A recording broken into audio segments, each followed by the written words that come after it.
नमस्कार दोस्तों, passion gardening में आपका बहुत बहुत स्वागत है। दोस्तों, मेरे जैसा हर गार्डनर ये चाहता है कि उसके गार्डन में हर तरह के प्लांट मौजूद हों, चाहे वो सब्जियां हो, चाहे वो फल हो, चाहे वो तरह तरह के फूल हो या फिर डेकोरेटिव प्लांट हो। तो इस तरह से वो चाहता है कि उसके गार्डन में वैरायटी ऑफ प्लांट्स हो। तो बाकी प्लांट तो वो लगा लेते हैं, जैसे सीजनल प्लांट लगा लेते हैं, सीज़न आने पर वो खिलते हैं और गार्डन बहुत सुंदर लगता है। सब्जियां भी वो लगा लेते हैं, लेकिन फ्रूटिंग प्लांट के बारे में उनके मन में थोड़ा सा डाउट होता है कि फ्रूटिंग प्लांट लगाने पर पता नहीं फ्रूटिंग अच्छी होगी या नहीं होगी। तो दोस्तों, आज की वीडियो में मैं आप लोगों को वो ट्रिक बताऊँगी जिसको फॉलो करके आप बहुत ही आसानी से अपने टेरेस पर बहुत ही अच्छे अच्छे फ्रूट लगा सकते हैं और बहुत ही ईजी वे में आप उनसे फ्रूट ले सकते हैं। तो कौन से वे इजी स्टेप्स हैं जिनको फॉलो करके आप बहुत ही अच्छे फ्रूटिंग प्लांट ले सकते हैं। तो चलिए दोस्तों, आज की वीडियो में मैं ये शेयर करती हूँ। तो चलिए वीडियो स्टार्ट करते हैं। फ्रूटिंग प्लांट लगाने के लिए कुछ 5 स्टेप्स हैं जिनको फॉलो करना है आपको। यदि उन 5 स्टेप्स को आप फॉलो कर लेंगे तो इसी तरह से भर भर के फ्रूट आपके प्लांट पर भी आएंगे। आप देख सकते हैं दोस्तों कि मेरे पास ये अनार का प्लांट है और इसमें इतने सारे फ्रूट हैं। इसी तरह से मेरे पास और भी फ्रूटिंग प्लांट है जिसको मैं आपको दिखला देती हूँ। मैं समय समय पर दिखलाऊंगी आपको कि किस तरह से मैंने उन्हें लगाया है और कौन कौन से स्टेप्स को मैंने फॉलो किया है। तो सबसे पहला फ्रूटिंग प्लांट लगाने के लिए जो पहली शर्त होती है, ये आप यह कह सकते हैं कि सबसे ज़्यादा जो ज़रूरत होती है वह होती है पॉट साइज़ की। आप देखिए पॉट साइज़ क्या है। ये मेरा करौंदे का पौधा है। जब भी आप कोई भी फ्रूटिंग प्लांट लें तो सबसे पहले आप उनके लिए पॉट का सिलेक्शन करें। ये पॉट 15 इंच का है। किसी भी फ्रूटिंग प्लांट को लगाने के लिए 12 इंच से कम का आप पॉट नहीं लें, क्योंकि जितने भी फ्रूटिंग प्लांट हैं वे उनका जो नेचर होता है वो नेचर है एक बड़े पेड़ के रूप में तब्दील होना। वो बड़े बड़े पेड़ बनते हैं और उसके बाद उसमें फ्रूटिंग होती है। तो इसीलिए यदि हम 12 इंच से नीचे के पॉट लेते हैं तो उसमें उनकी जड़ें अच्छे से डेवलप नहीं हो पाती है और जड़ें डेवलप नहीं होने के कारण उनमें अच्छी फ्रूटिंग नहीं होती है। यदि फ्लावरिंग होती है तो फ्लावर ड्रॉप हो जाते हैं और फ्लावर यदि फ्रूट में कन्वर्ट भी हो जाते हैं तो फिर वो फ्रूट या तो ड्रॉप हो जाते हैं या फिर बहुत ही छोटे रह जाते हैं। तो देखिए, करौंदे का बहुत ही छोटा पौधा है और ये अभी 1 फीट का भी नहीं हुआ है। यदि आप प्लांट ला रहे हैं और प्लांट 1 फीट से ऊंचा हो तो आपको 12 इंच का गमला कम से कम लेना ही होगा, कंटेनर लेना होगा, तभी उनकी जड़ें अच्छे से डेवलप होगी। और जब तक फ्रूटिंग प्लांट की जड़ें अच्छे से डेवलप नहीं होगी, उनकी शाखाएं नहीं निकले, आप देख रहे हैं कि इसमें कितने सारे ब्रांच निकले हुए हैं। जब इतने सारे ब्रांच नहीं निकलेंगे तो उनमें फ्रूटिंग भी अच्छी नहीं होगी। केवल एक ब्रांच रहेगा, वो भी पतला सा, तो उसमें 1-2 फ्रूट ही होंगे, बहुत अच्छे से नहीं होंगे। तो सबसे पहली शर्त है कि उनके आपको पॉट साइज़ को सिलेक्ट करना। ये पॉट भी देखिए, आपको दिख रहा है, ये 12 इंच का पॉट है। तो किसी भी फ्रूटिंग प्लांट के लिए सबसे पहली शर्त है कि आप उसके लिए पॉट का सिलेक्शन बहुत ही अच्छे तरीके से करें। इसके बाद दूसरी जो शर्त आती है या ज़रूरत आती है, वो ज़रूरत है पॉटिंग मिक्स की। हम गमले में प्लांट को लगा रहे हैं क्योंकि तो उनके लिए पॉटिंग मिक्स बहुत अच्छी होनी चाहिए। जब हमारे प्लांट फ्रूटिंग प्लांट ग्राउंड पर होते हैं तो ग्राउंड की मिट्टी में बहुत सारे न्यूट्रिएंट्स होते हैं जो मिले होते हैं। बारिश होती है, उनमें भी बहुत सारे न्यूट्रिएंट्स आ जाते हैं और खुद में भी मिट्टी में बहुत सारे पोषक तत्व होते हैं जो किसी भी प्लांट को बहुत ही अच्छे से डेवलप करने में हेल्प करते हैं। लेकिन जब हम पॉट में लगाते हैं तो पॉट में बहुत ही लिमिटेशन होती है। हम जितने उनमें पोषकता डालते हैं, जितने न्यूट्रिएंट्स डालते हैं, जितने उसमें हम फर्टिलाइज़र डालते हैं, वह उतने में ही सीमित रह जाता है। इसलिए आपको दूसरी बात है कि उनकी सॉइल की बहुत ही अच्छी सॉइल बनानी है। ये रिच सॉइल जिसमें पोटेशियम हो, मैग्नीशियम हो, नाइट्रोजन हो, उसके अलावा जितने भी नाइट्रोजन होते हैं वो सारे उनमें होने चाहिए। सारे न्यूट्रिएंट्स होंगे तभी पौधा अच्छा से डेवलप होगा। तो जब तक प्लांट अच्छे से डेवलप नहीं होते हैं तब तक उनमें फ्रूटिंग अच्छी नहीं हो पाती है। तो प्लांट के डेवलपमेंट के लिए आपको बहुत ही अच्छी पॉटिंग मिक्स तैयार करनी होगी। जब पॉटिंग मिक्स अच्छी होगी तभी आपके प्लांट अच्छे से डेवलप करेंगे, तभी उनके अंदर इतनी कैपेसिटी आएगी कि वो किसी भी वो फ्रूट को होल्ड कर पाएँ और अच्छे से फ्रूट को प्रोड्यूस कर पाएँ। तो दूसरी बात जो हो जाती है वो है सॉइल मिक्स की। आप सॉइल मिक्स अच्छी बना लीजिए और साथ ही साथ उसको प्लांट को अच्छा पॉट दे दीजिए जिसमें कि उनकी जड़ें बहुत अच्छे से डेवलप हो, तभी वो अच्छी फ्रूटिंग कर पाते हैं। देखिए यहाँ पर ये मेरे मलबरी के पौधे हैं और इनकी हाइट अभी 1 फीट है। 1 फीट हाइट के लिए ये देखिए 12 इंच का गमला है, 12 इंच का पॉट इसमें मैंने लगाया हुआ है। जब ये इनकी हाइट थोड़ी सी और बढ़ जाएगी, 1.5 फीट की हो जाएगी, 1.5 से 2 फीट की, तो मैं इन्हें 15 इंच के पॉट में ट्रांसफ़र कर दूँगी। क्योंकि जैसे जैसे इनकी ग्रोथ बढ़ेगी वैसे वैसे इनकी रिक्वायरमेंट बढ़ेगी तो हमें इनको बड़ा पॉट देना ही होगा। जब बड़े पॉट में जाएंगे तो बड़े पॉट में जाने के बाद इन्हें बहुत सारा न्यूट्रिएंट्स मिलेगा और तभी ये फ्रूटिंग पर आ पाएंगे। तो इसके लिए ज़रूरी है कि हम इन्हें बड़े पॉट में शिफ्ट करें।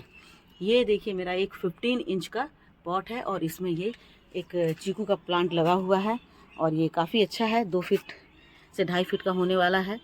तो अभी ये 15 इंच के पॉट में काफ़ी अच्छा चल रहा है।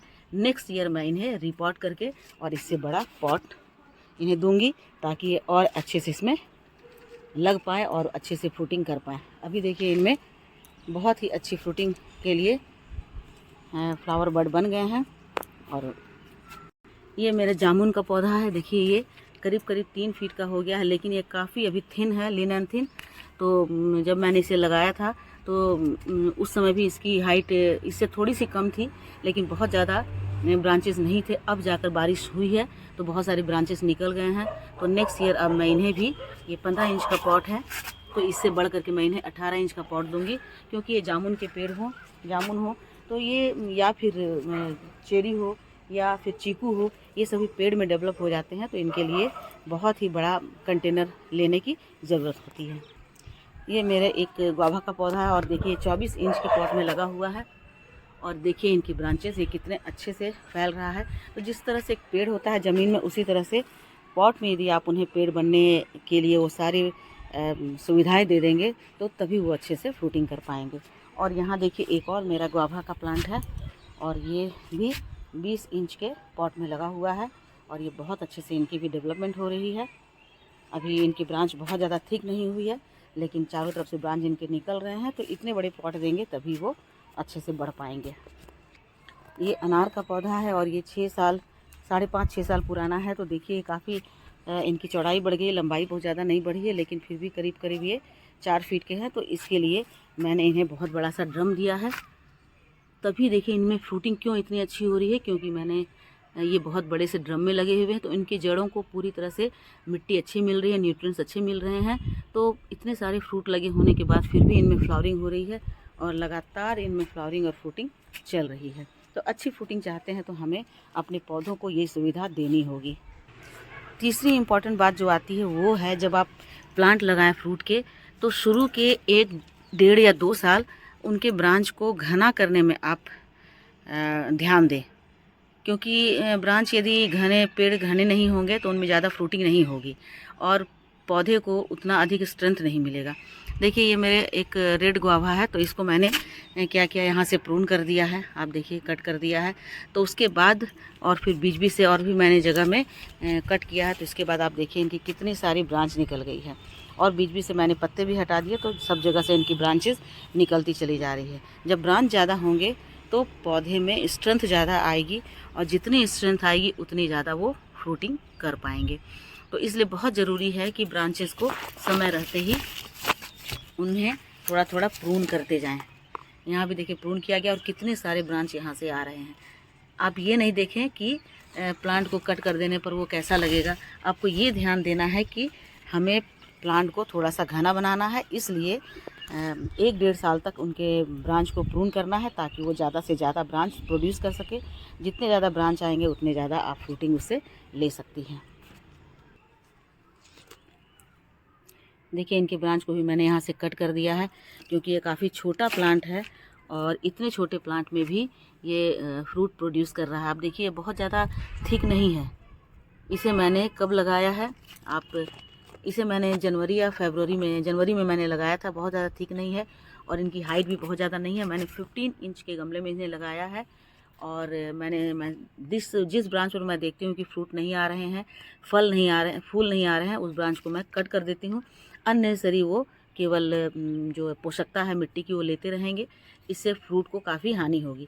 तो देखिए मैंने जब कट कर दिया है, कई सारे ब्रांच को मैंने कट करके इसे छोटा रखा है, तो अब देखिए इनके फ्रूट की साइज़ कितनी अच्छी हो रही है, इतने छोटे से प्लांट में भी, और इसके बाद भी लगातार इनमें फ्लावरिंग चल रही है।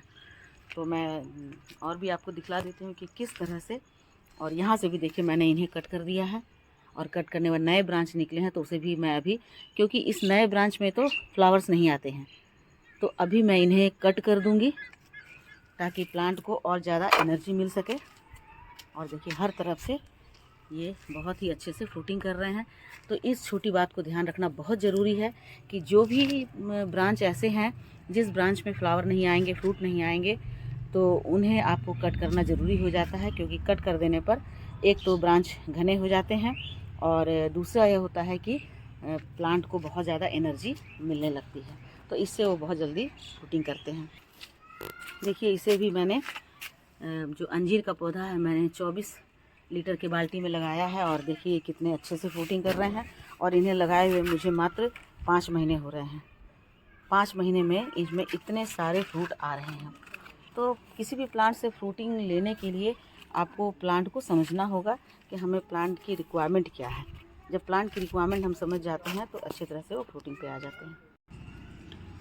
ये मेरे चीकू का प्लांट है। देखिए चीकू के पुराने फल लगे हुए हैं, और बीच में इनकी रूट बाउंड हो गई थी, जिससे कि इनके फल बहुत ही बड़े नहीं हो रहे थे। ये देखिए और भी पुराना फल है, फटने लगे थे, तो मैंने सारे फल हटा करके एक मैंने रखने दिया, और फिर मैंने इन्हें रिपोर्ट किया, और रिपोर्ट करने के बाद इनकी ग्रोथ बहुत ही तेज़ी से बढ़ी है।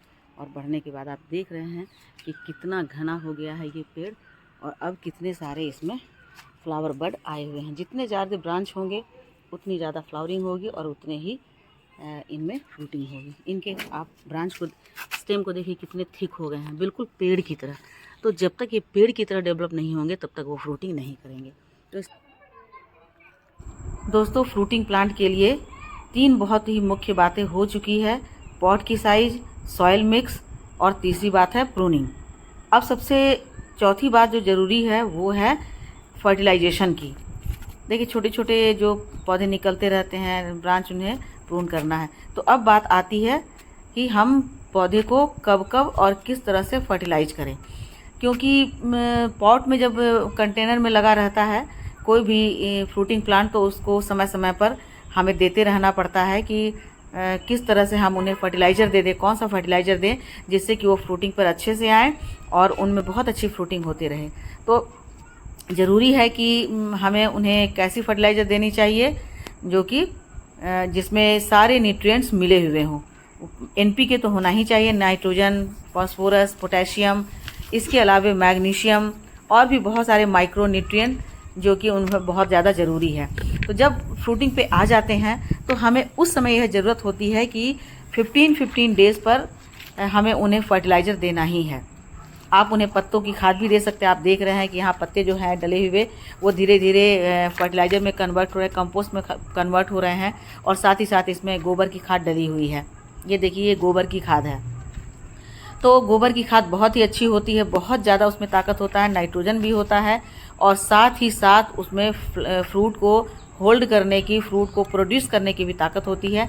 तो इसीलिए ज़्यादातर मैं कोशिश करती हूँ कि अपने प्लांट को जब वे फ्रूटिंग पर आ जाते हैं तो हर 15 दिन के बाद उन्हें कोई ना कोई फर्टिलाइज़र दूँ। लेकिन इस समय पर जब ये जुलाई का मौसम है, बारिश का मौसम है, तो ऐसे में उन्हें मैं देती हूँ गोबर की खाद। वैसे जब बहुत तेज़ गर्मी होती है तो उस लिक्विड फर्टिलाइज़र देना उसमें बहुत ही अच्छा होता है। जैसे आप दे सकते हैं फलों और सब्जियों के छिलके का लिक्विड फर्टिलाइज़र बना करके, या गोबर की खाद है, सरसों की खली है, नीम की खली है, इन सबको पानी में भिगो करके और उनसे लिक्विड फर्टिलाइज़र बना करके आप फ्रूटिंग प्लांट पर दे सकते हैं। और मैं लगातार ऐसा करती रहती हूँ हर 15 दिन के बाद, क्योंकि जब उनमें फ्रूट होल्ड हो जाता है तो उस फ्रूट को बड़ा करने में, उनके अंदर स्वाद आने के लिए बहुत सारी ज़रूरतें, जो बहुत सारे न्यूट्रिएंट्स चाहिए, तो इसके लिए हर 15 दिन पर उन्हें फर्टिलाइज़र देना चाहिए। और अब जबकि ये बड़े हो रहे हैं तो इस समय भी हर 15 दिन के बाद कोई ना कोई फर्टिलाइज़र उन्हें देना ही है। तो चौथी बात हो गई फर्टिलाइज़र की। यदि हम एक बार अच्छी मिट्टी बना करके और लगा देते हैं और ये सोचते हैं कि मिट्टी तो बहुत अच्छी है और फ्रूट लग ही गया तो अच्छे से फ्रूट हो जाएंगे, तो ऐसी बात नहीं है। उन्हें भी ताकत चाहिए अपने फ्रूट को बड़ा करने के लिए, फ्रूट को अच्छे से पकाने के लिए। इसलिए उन्हें बीच बीच में हर 15 दिन पर 20 दिन पर उन्हें फर्टिलाइज़र देना ज़रूरी हो जाता है। अब पाँचवीं और सबसे ज़रूरी बात जो आती है वो है उनके लोकेशन की, कि किसी भी फ्रूटिंग प्लांट को हम ऐसे लोकेशन पर रखें जहाँ पर उन्हें दिन भर की फुल सनलाइट मिलती रहे। बिना सनलाइट के कोई भी फ्रूटिंग प्लांट अच्छे तरह से फ्रूटिंग पर नहीं आता है। इतने सारे जो फ्रूट लगे हुए हैं, ये देखिए यहाँ, ये जो प्लांट है, मेरे जितने भी फ्रूटिंग प्लांट हैं सब ऐसी जगह रखे हुए हैं जहाँ पर सूरज की रोशनी दिन भर की 6 से 7 घंटे की सूरज की रोशनी इन्हें डायरेक्ट रूप में मिलती है। तभी ये बहुत अच्छे से फ्रूटिंग पर आते हैं और बहुत ही अच्छे फ्रूट प्रोड्यूस करते हैं।